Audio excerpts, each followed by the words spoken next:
I'm Michelle Graves, your host on today's segment of The Power of Money. I'm glad to have you here. Now, at The Power of Money, we are interested in three things happening. First, we want you to get the necessary education so that you and your family can make the decisions that will impact positively on you in your financial life. The second thing is that you be empowered to prosper. I only want the best for you. And you can only get that if you have education and then the drive to make it happen. And the third thing that is so important to me is that you recognize that life is more than a journey and that you be energized so that you can begin to participate in the truly joyous experience of living. So, here's to empowerment, here's to education, and here's to energy. I'm Michelle Graves, your host, The Power of Money, and here we go.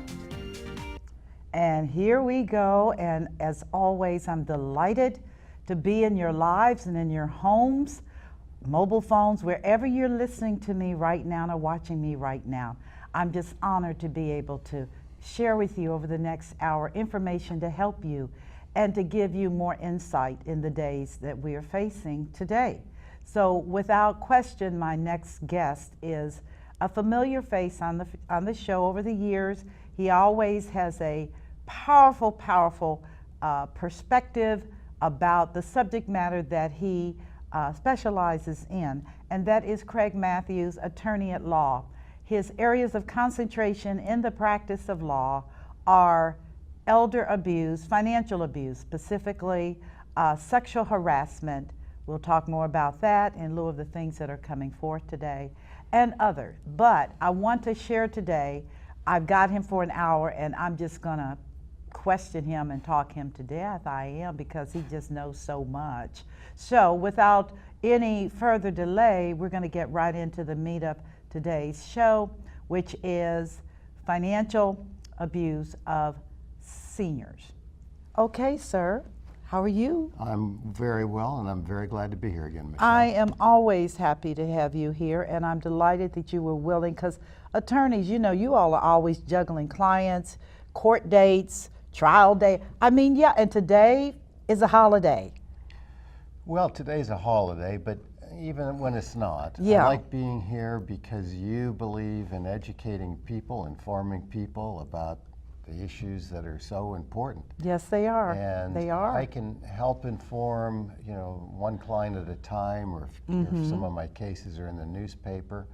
But that's a small part. So the more word that can get out there to open people's eyes, hopefully someone can be listening to this. Yes, that's my desire. And come away and not be a victim. So yes. I'm glad to be here. I just appreciate you and the years that you have given of service in difficult areas, very painful and difficult areas of law.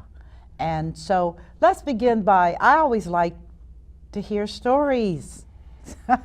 I do. So many I like to stories. hear. I know your assistant was sharing with me when we had a chance to talk, and I was just listening to her, and she was sharing with me just some of the calls that come in, and just how kind and gentle you are in listening to very difficult scenarios. What's funny, you should say that, or she should say that, because in a way, I have a split personality, Michelle. With the people that know me well and are close to me, I am a kind and gentle person. With my adversaries in the legal world, I am known as a very aggressive attorney. But you have to be. You have to be. There are some monsters among us, human monsters among us. Yes. And I know you're right. I know you're right. And when someone is unfortunate enough to come upon them, they come in many disguises. And there's not many of them. I don't believe there are. I truly believe most people are good people. But okay, I'm glad that you still have that perspective. I do. Hope springs eternal. I'm 66 years old, and it's still springing in my heart. Yes, so. I feel the same way. I feel the same way. But when you come upon someone like that, you have to be prepared to fight fire with fire, and you can't be pulling punches. They have one agenda. They don't have the same moral compass that we do. They don't respond to normal things that normal people do. They don't respond to shame. They don't feel guilty. No guilt? No, it's No guilt for ripping people off? Old people? Not. Absolutely not. None? I'm convinced that they don't. I have taken their depositions. I've sat across the table from them. They're under oath. They're looking me in the eye. And I know that they're doing nothing but lying, denying. Under oath? Under oath. Under it means oath. nothing. It Means nothing? Absolutely nothing. Perjury means nothing? It means nothing to some people. And cases and my success is about meticulous preparation. Okay. I look under every rock. I turn everyone over, and I gather the evidence. So then when they're now sitting across from me at a deposition or in a courtroom, lying, I have under oath. I have the evidence I can confront them with to prove that it's a lie. So you have to be aggressive in these situations. It's unfortunate. May I ask you, again, because you're dealing with financial fraud, primarily with older citizens, correct? A lot. I'd say not a week goes by, Michelle, we don't get one, sometimes several calls. From family members who have a loved one that something bad has happened to them financially. How do they know something bad has happened? There's many different ways. The one story that comes to mind immediately is a daughter that visited mom. She lived about 45 minutes away, visited mom once a week, and would kind of go through mom's mail. Yeah. And there's some mail on the kitchen table, and they're having tea and opening the mail. Good time. And daughter goes, "Mom, did you open an account in Gahanna, Ohio, at a Gahanna bank?" And mom goes, "Well, of course not.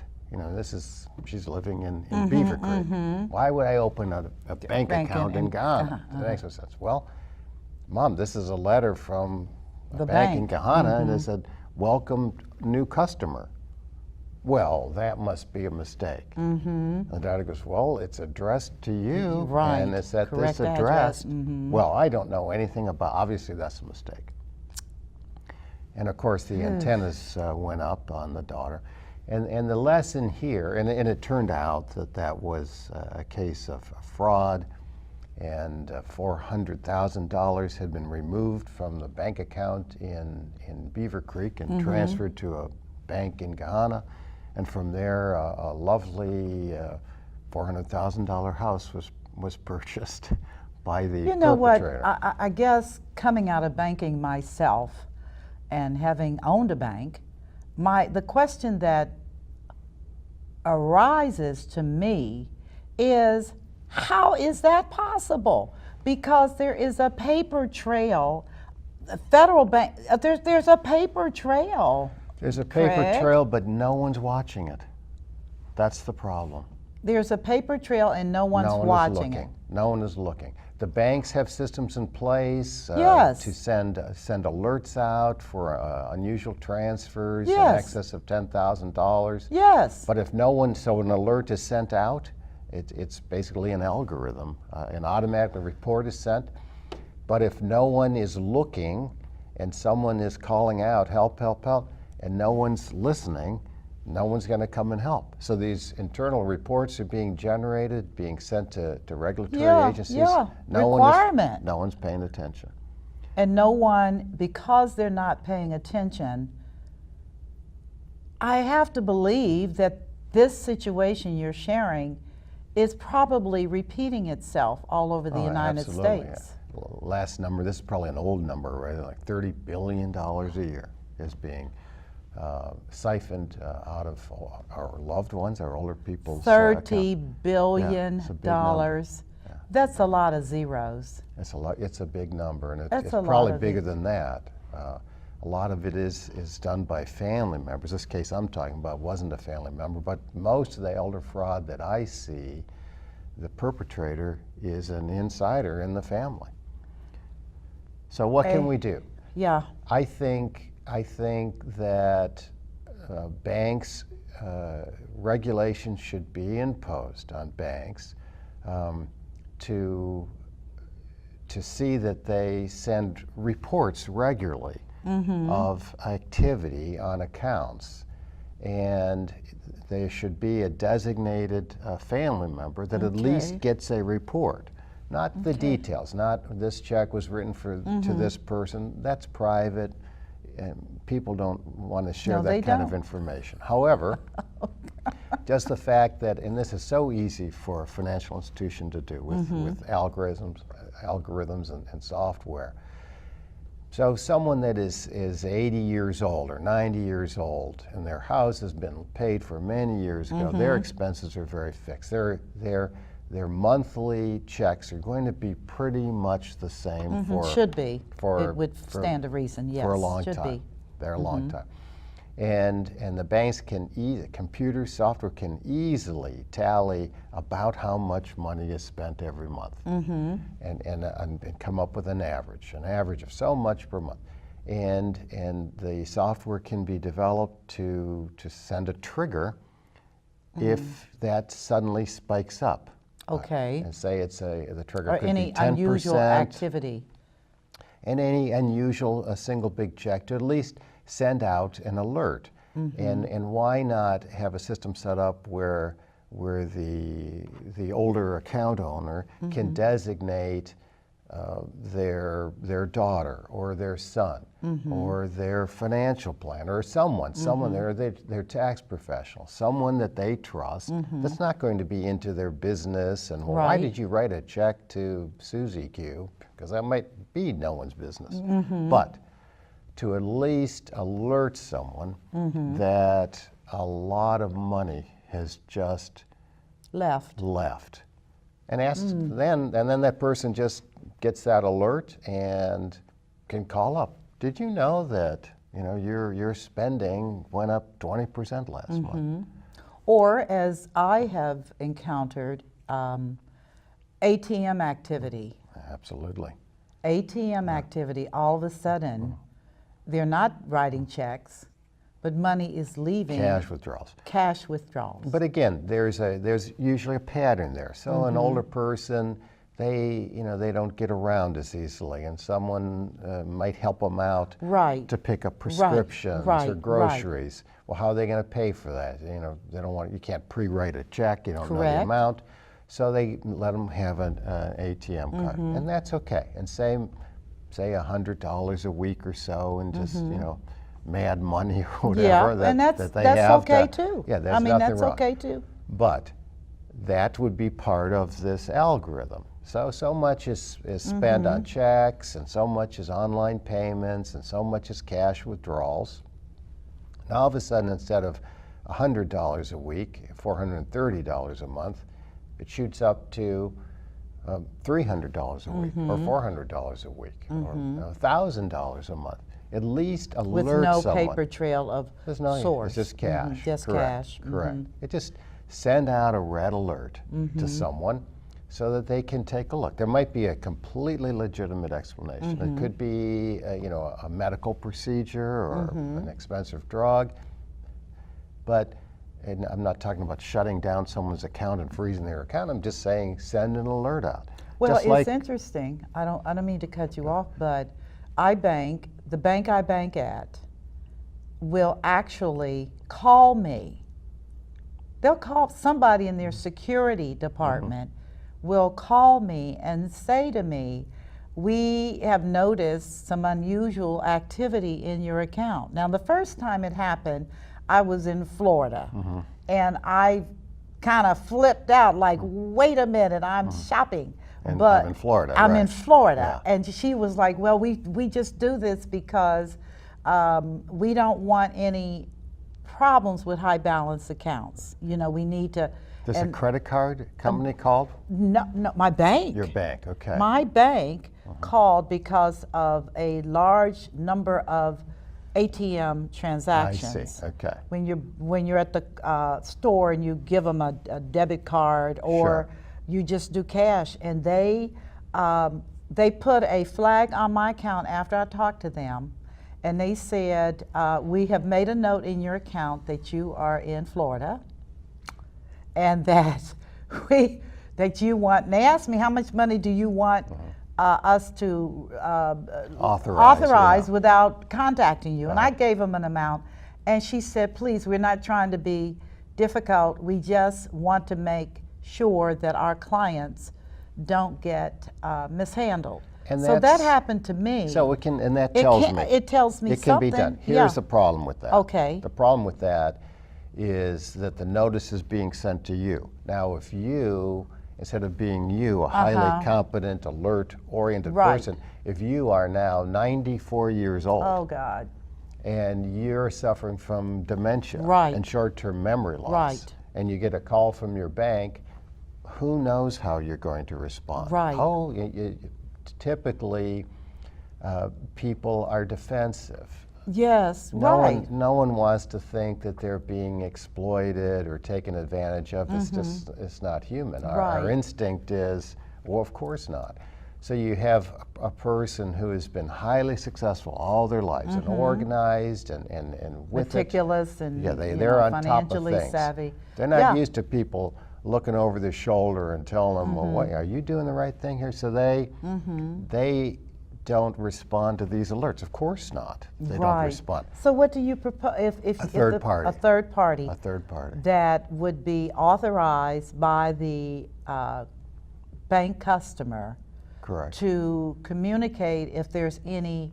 Well, more than communicate would be a recipient. Okay, of all. Of a monthly report. Okay. Just an average.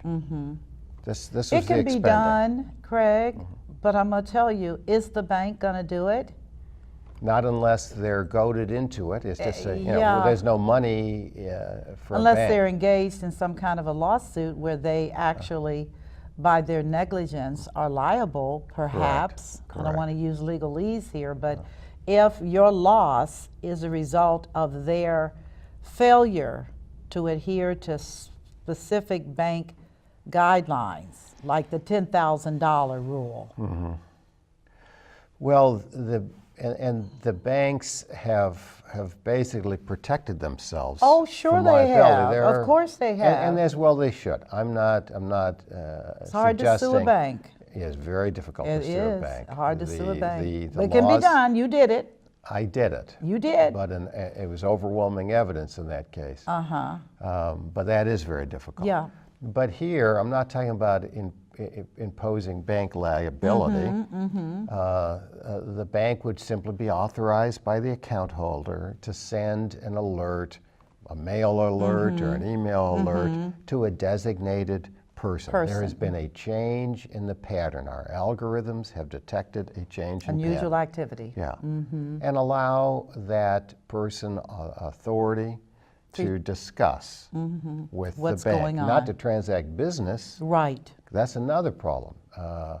Older people sometimes, and I think there's so few choices. They know that they sense that they might need some help. They can't get around. They can't see that well to read the statements. They can't write that well to write the checks. So they bring someone in to help with monitoring.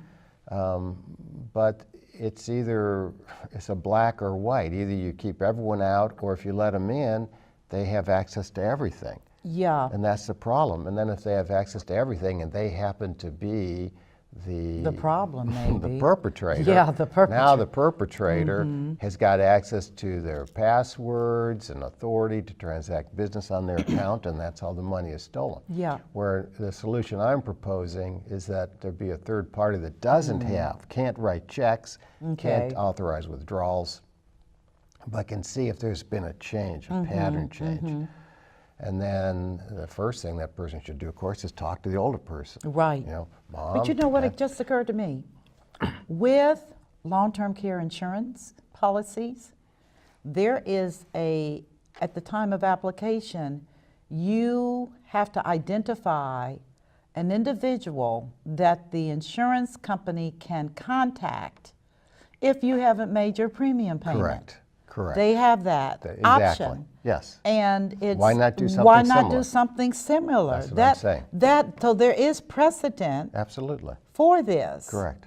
And that way, at least that beloved family member or friend or trusted advisor will know something is amiss. Something is, and maybe it's not amiss. Maybe it's it's not, It's a but- change in the pen, like in your situation. The bank was alerted that Yeah. that someone who lives in southern Cincinnati, Ohio, yeah, Cincinnati, is- they're writing checks or withdrawing from ATMs in Florida. In Florida.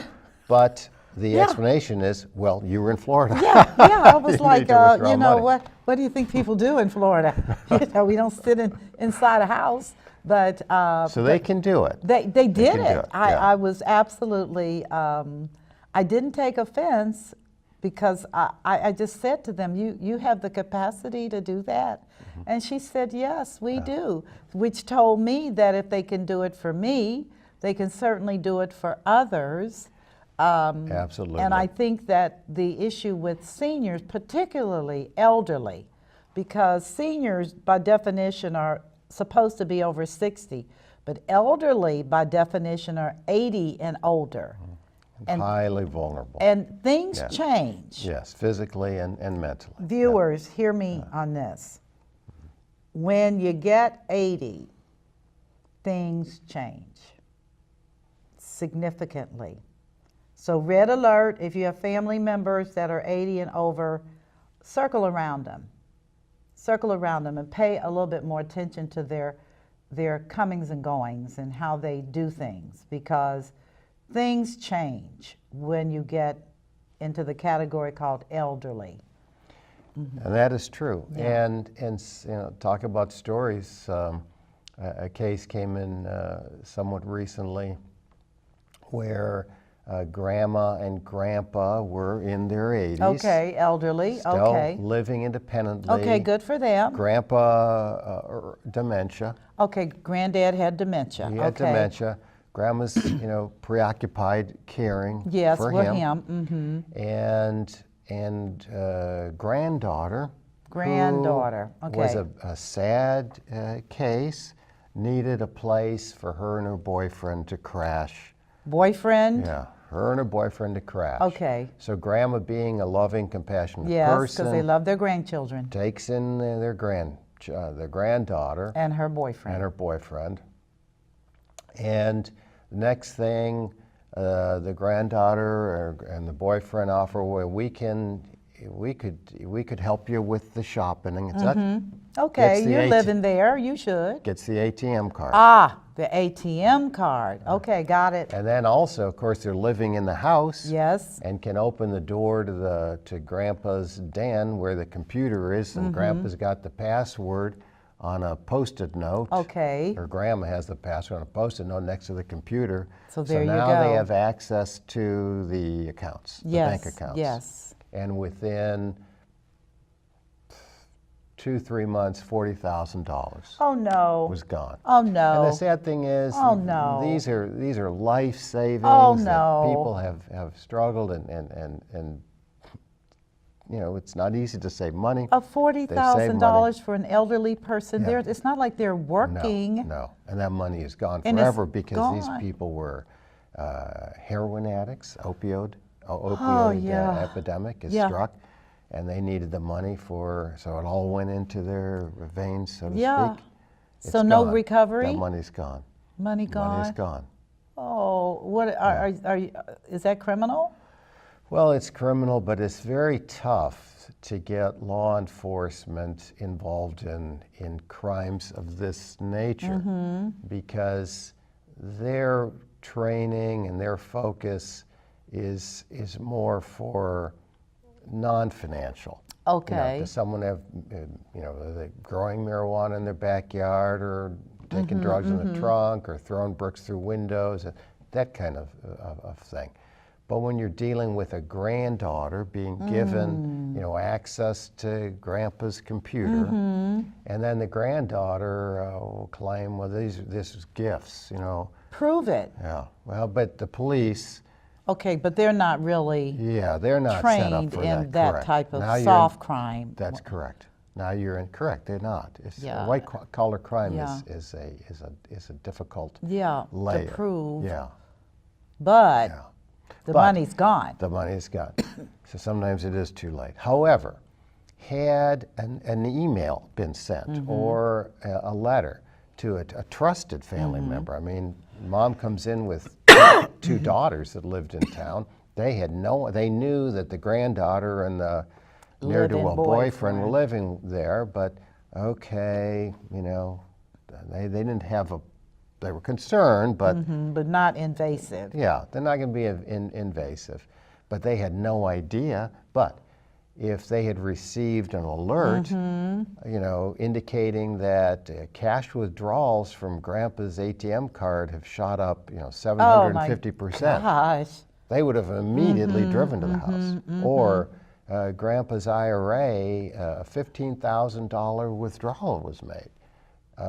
So those things could have easily been sent. Been identified. Yeah, and then the first thing, then the family member would go to Grandpa and Grandma, what's going on? And Grandma, who was with it, would have immediately said, oh my gosh, Yeah. who's doing Who's this? doing this? Yeah, it could have stopped. It could have stopped very quickly, and instead of taking so long. What, or is it too early to say, what is the logical outcome of that particular scenario? That's a sad case, because when the money is taken by someone, gone. it's gone. That money is gone. It was spent on drugs. And incarceration would not be I mean, there's some, you have the Criminal. Victims of Crime Reparations Fund, but Yeah. it's limited, and they're never going to get all that back. That money is That's gone. just the concern I have is not only have they been financially decimated, but at that age, those kinds of things push your stress level and depression level through the roof, and they get sick. It shortens your life It expectancy. shortens your life. There's so much grief. It's terrible. It makes my blood boil. Yes. But here's a case again where so the bank was the grandpa authorized the bank to talk To her. the granddaughter Uh-oh. because he's Trusted. confused. So he can't. They don't know. They don't know. So that's how insidious. That's how insidious the problem is, and that's why I think a trusted third person who doesn't have check writing authority, who doesn't have authority to engage in financial transactions, just gets a snapshot. That's all I'm talking about. They don't know the think details. I think there is precedence.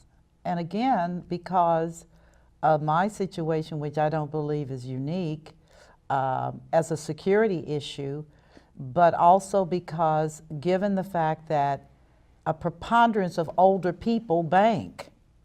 They don't leave their money under trees. Not anymore. Not anymore. Yeah, years ago, I used to see that. Not anymore. They actually have a familiar relationship with that branch manager and that staff. And they take great pride in being able to kind of talk to people they know and share situations and friendships. That is beautiful. But I think you're correct. There has to be another layer because things are different now. There are millions of people in this country now that are over 80. And it's just going to increase. And it's just going to increase because we're here. The baby boomers, Yeah, we haven't. We're getting older. We're getting older. It's the mirror doesn't lie. And so we're going to have challenges as well, particularly when you start talking about dementia, Alzheimer, and high blood pressure, which keeps you from thinking properly. All of these things are a part of, sadly, aging. Correct. And I would hate to think that the financial industry is ill prepared for what this is going to look like. I mean, I don't. And there's no reason for that lack of preparation, because of the software that's available. You don't even have to have a human have their hands on exactly. this. These are algorithms that can calculate monthly total expenditures and have a trigger if it goes above an alert, say 10%, an alert is sent out. Another problem is compounding it. This is kind of a perfect storm. So we have people in our age group. Yes. I'm 66. I'm a baby boomer. I'm right there with you. So we're aging. Yes, There's a we lot are. of us. That's one problem. We have medical concerns. Yes. That are causing us many of us, not to be mobile anymore. We can't get out of the house sometimes because of knee replacements or hip replacements or diabetes and all kinds of problems. So that's isolating so many people. Plus the dementia, which is just a part of aging. Dementia is occurring. Some of these things can be avoided or reduced with nutrition and exercise, However, but a lot of us just are not doing it for whatever reason. Yeah. So you have those factors, and then you have the people that would normally be caring for the older people, like has been done traditionally for millennia, and is being done in other countries, and was done in the United States. The kids, they're moving away because of economic reasons, right? And jobs. No one is working anymore for a company for 30 years. No. You're lucky to have a job for 3-4 years, then you're moving on. So the people that you trust, now your trusted daughter is in Atlanta, right? And your trusted son is in Oklahoma City or Portland, Oregon, right. Or they're all over the country, and you feel good about that. Good for them. Yes, because you feel you've raised them to be. They're independent, independent. and they're going into thriving environments, but they're not there.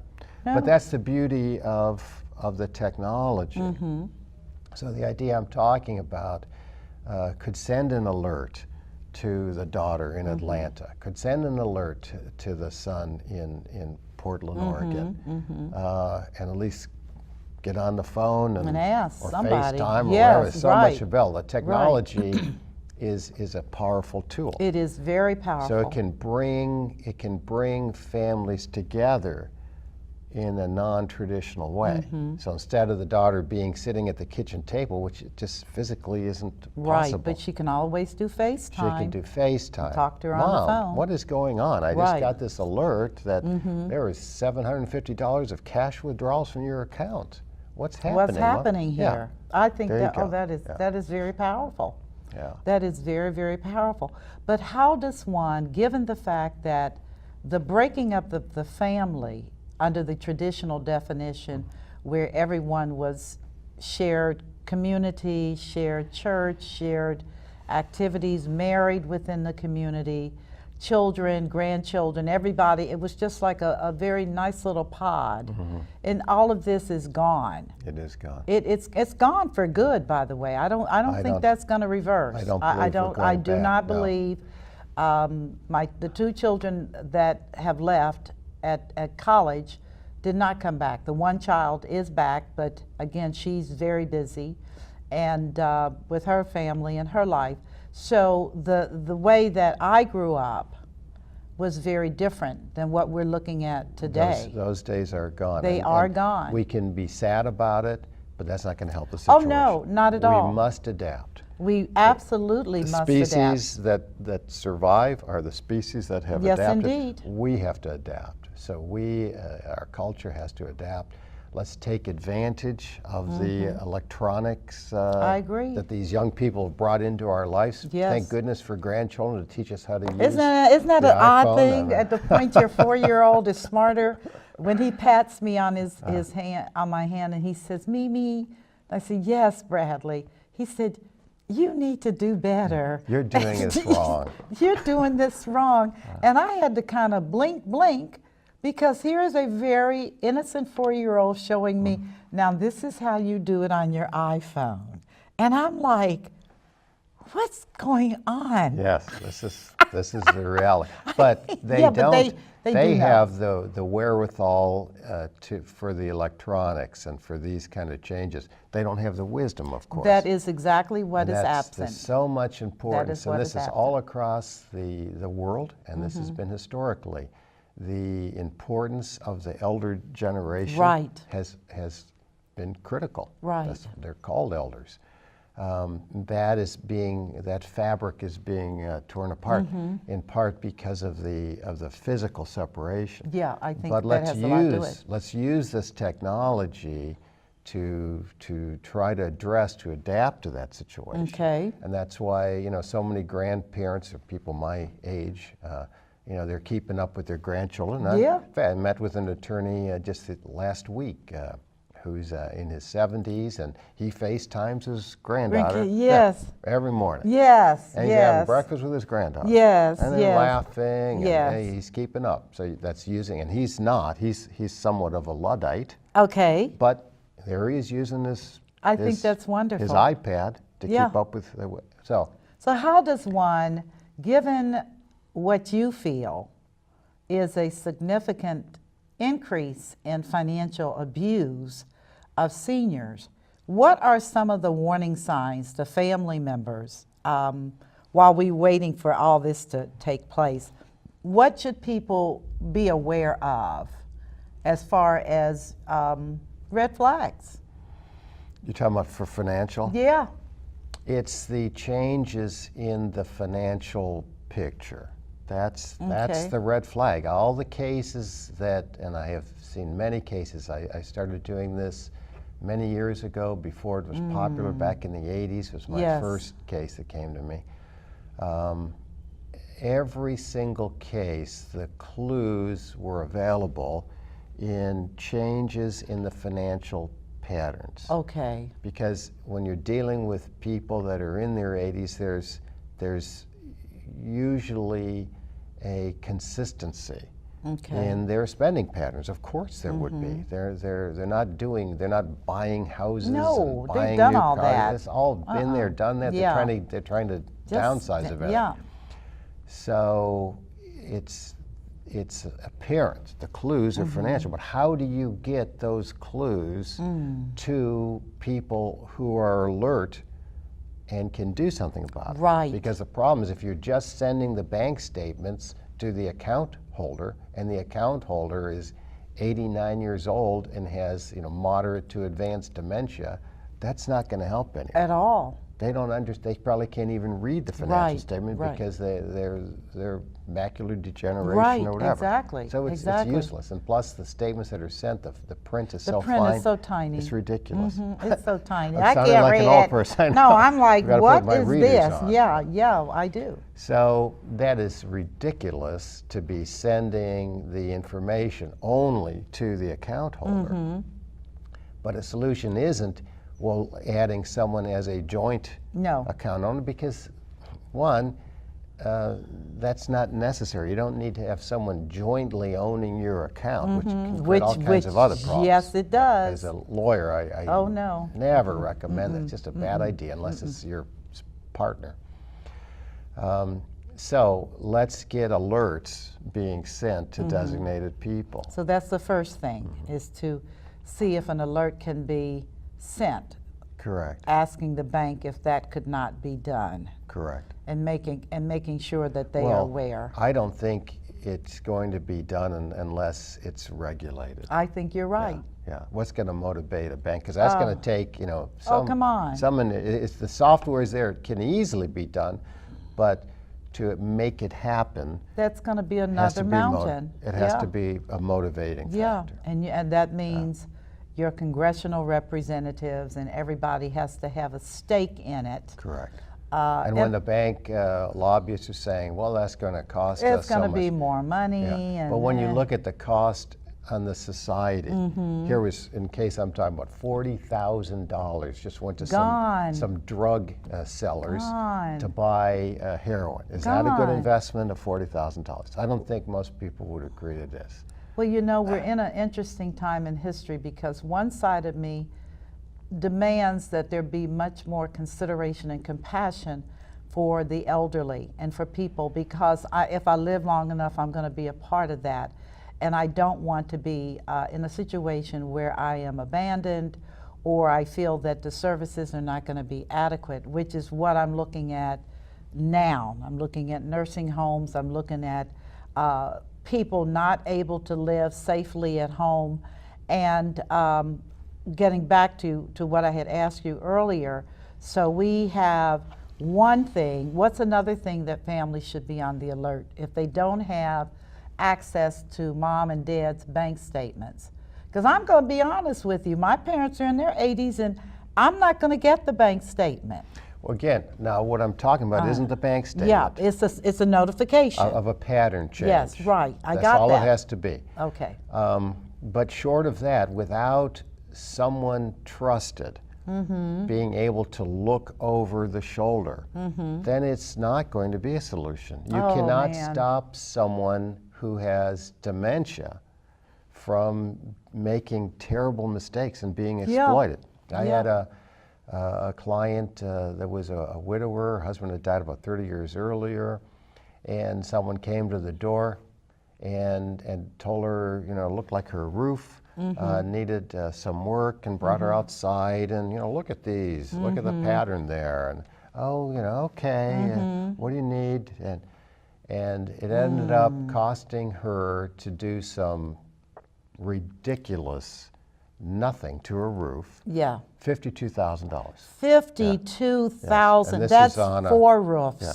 And this is probably on a 60-year-old or more than that farmhouse, and basically did nothing. Oh my goodness! So he'd come back, he'd ask for a check. Well, we need a $5,000 deposit, ma'am. She'd write the check for $5,000.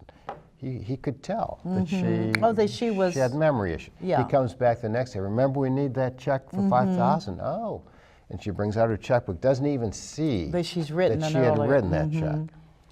Then he comes back the next day. Now it's doubled. Oh, we need that $13,500. Oh, brings out a checkbook. Yeah. So that's anyway. You can't self watch this, because you're the problem. When I become the problem, and hopefully that's a long time from now, when I become the problem, I can't prevent someone from taking advantage. It's been, you've been in practice, I guess, almost 30 years? 40 years. 40 years. 1978, yes. Oh my goodness, 40 years of doing this. Are there any, as humans, we like to think the better of people. We like to think that people are more honorable, particularly when it comes to the vulnerable. And the elderly are vulnerable.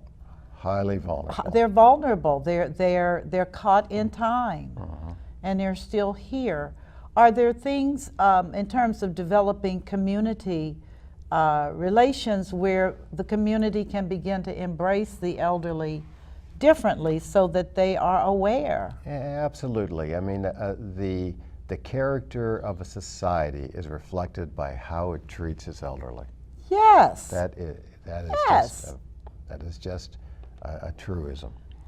And there are things that can be done. There's a wonderful book series. It's called The Blue Zone. I don't know if you're familiar with that. I am. Dan Buettner, The Blue Zone. Yes. Blue Zone. And he talks about communities just starting in the neighborhood, starting like walking groups. So, you know, just even if you're just walking around a few blocks and getting older people together and community events. So on a low scale, just a neighborhood level. So defeating the isolation is key. The problem right now is so many elderly adults, Americans, are isolated because the kids are all over the place. Right. And of course they can't fly home every, it's just too much money.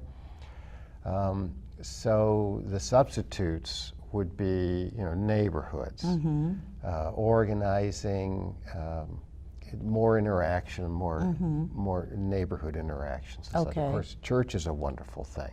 But not churches so everyone- often let them go their way. And They, not everyone participates, Right. and it's easy. You just don't, it's easy to be overlooked. It is. So it's got to be a multifaceted approach, but as a culture, we have a responsibility to care for our elderly. They cared for us. Well, that's how I look at it. I said, they attended to us when we were needy and little and sacrificed, and we have to play it forward. Exactly. We have to be willing to embrace those situations without any kind of chagrin. Just this is the way life occurs. Correct. And a lot of that is using these young people have amazing technology. Yes, they Amazing. do. Use that technology to bridge that gap, to close the isolation. There's no reason for that isolation. Like my attorney friend, go ahead and FaceTime Right. your elderly parent. Right. Every dinner time or so. Talk to them. That's a great help.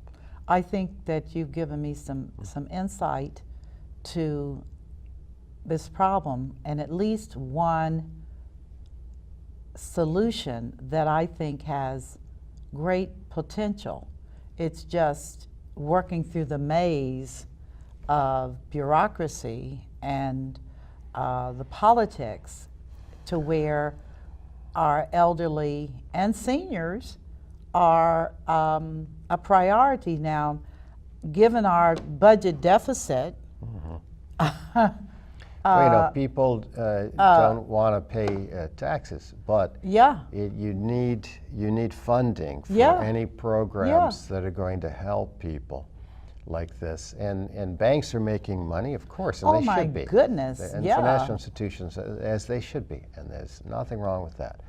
But let's use some of that money to protect your account holders and to hide your head in the sand and say that, well, I'm protecting my account holders by sending them monthly statements, when you Yeah, know that your they can't account even holders read are 'em. getting a percentage. You might Yeah. not know them personally, but you know that a certain percentage of your account holders are in their 80s, in their 90s, they're vulnerable. That's not a solution. I You've gotta totally bring- agree. You got to bring someone else in. I'm just thinking off the top of my head that every bank has a mandate from the Comptroller of Currency in the area of community development.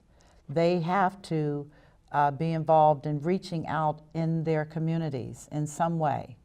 And that is already funded. They have that in place. They have to be compliant.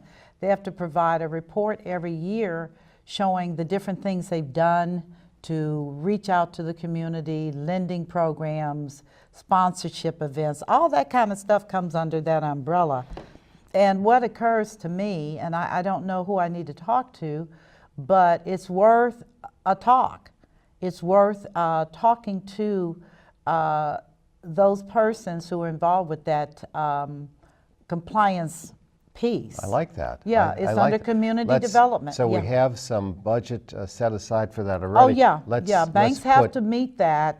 National banks, now not credit unions because they're not banks, but national banks have to be, they have to meet those regulatory requirements for under the community. Let's allocate a certain percentage Mm-hmm. directed specifically to addressing Seniors. the explosion, the epidemic of elder fraud, financial abuse of that elders. is just, and the common denominator consistently, would you say, is the bank? Right. I That's mean, where the money- that's where the money yeah, is. it's either a bank account or it's stock funds, but even if it's investment accounts, that ends up in the bank. Yeah, because the money has The to be brokers moved. call, I want you to free up $40,000 from my IRA and deposit in somewhere you can write your checks. So banks So the get bank involved. is still the clearinghouse for this money. Because with an IRA liquidation, they will send you a check, but the check still has to be deposited, deposited in the bank. endorsed, and Correct. then deposit. I see that. I think that might be an answer. I don't know whether they've ever looked at this, because they do fairs, mortgage lending. All that stuff is under the scope of community outreach. They're not doing it because they have a heart. No, They're doing it because they're it's selling their product. they're selling their products. It's business. But and I also know that many of them have foundations. As we speak, they created these nonprofit entities to allow them to donate. But I don't know. I don't think that would be the proper venue. Probably let them take responsibility internally And I think for it's setting in, up and I think systems. it's in their interest, because when the money is in the bank, they're Yes, able to yes. do things. They can lend it to people. Yes, They're earning interest. They're yes. investing that money. When the money leaves the bank Right. and ends up in the hands of criminals, criminals are not. They're putting it into their veins in the form of heroin. Yep. They're doing whoever. Wherever. Yeah, it just is Well, gone. where does the money go? I mean, I know from your experience, is it drugs are the predominant factor? Are they buying houses with grandma's money? What are they doing with this money? There's no No pattern. No, I mean it Oh, depends on the criminal. Essentially. Okay, it really does. Correct. And families are not willing, if they can, to prosecute? They are, but that doesn't get the money back. Putting the perpetrator, putting the granddaughter in jail doesn't get the $40,000 Right. back. That's the problem. Right. That's the problem. Now, with the case of the $400,000, We got all that. you got all that money We got back. 3 times that. Oh yeah. my God, treble! Because that was just one part. There Oh was my more goodness, money there's that- more. That was the beginning, and there we were able to obtain a recovery because all the money was invested. Okay, so you pull it out. Yeah. So sometimes if the criminal invests the money, we can pull that Okay. back. Yeah, But that- when the that- criminal is just wasting money, frittering it away, and That is, well, there's you know nothing to do. what? That story, when I first read it, and in Cincinnati, which is that bank's headquarters, they quashed it. That story never appeared. Oh, that's interesting. Never appeared in Cincinnati in the Enquirer, but it did appear in Dayton. Dayton Daily News. Yeah, and I think it appeared in the Columbus Dispatch as well. And what I found absolutely astonishing to me was how they got by with it. Because if the daughter had not been alerted, Correct. that would have been Right. a done deal. Correct. It was the alert third party. Yes, the trusted third party. that trusted She third- did not have a signature authority on mom's accounts. She had no interest in those accounts. She just had an interest in mom, and would kind of gently watch over mom's shoulder. Okay. And that was enough. Fortunately, she was there when that envelope came. Oh yeah, that Opened it up, was and her definitely antenna, God. she's very sharp, her antennas went Yeah, up and said, you yeah. need to talk to Yeah. an attorney, and she researched and found that I did a lot of elder fraud, and came into my office, and the rest was And history. the rest is history. That is really something else. Yeah. Well, listen, our time has run out. As always, you've It's given only me. been 10 minutes. What are you talking I about? keep telling you every time you come here. I'm going to have you back though on this sexual harassment thing, because that's front and center. I get in all of our shivers. As you're yeah. talking about that, that is, we That- could talk about No, we're that. going to talk about that. I'm going to have you back. I'm going to pull you back in, because we are at a fork in the road. I think so. It's a fork in the road. This Yes. is the big fat elephant in the kitchen. And in my 40 years, I have seen a change. And I You can talk have ab- seen a change. Absolutely. I am so And I'm helping make that change in Well, every way I can. I thank you so much. We'll talk more. Get the money. Anyway, I thank you for being a part of my show today with attorney Craig Matthews, who specializes again in elder fraud, financial fraud for seniors, and also sexual harassment. Give them your number real quick. We're getting ready to go off. 937-434-9393. Say it again. 937-434-9393. And of course, I'm your host, Michelle Graves, and it's always a blessing to be a part of your world. Thank you for being a part of mine. You have a great day. I love you. God bless you.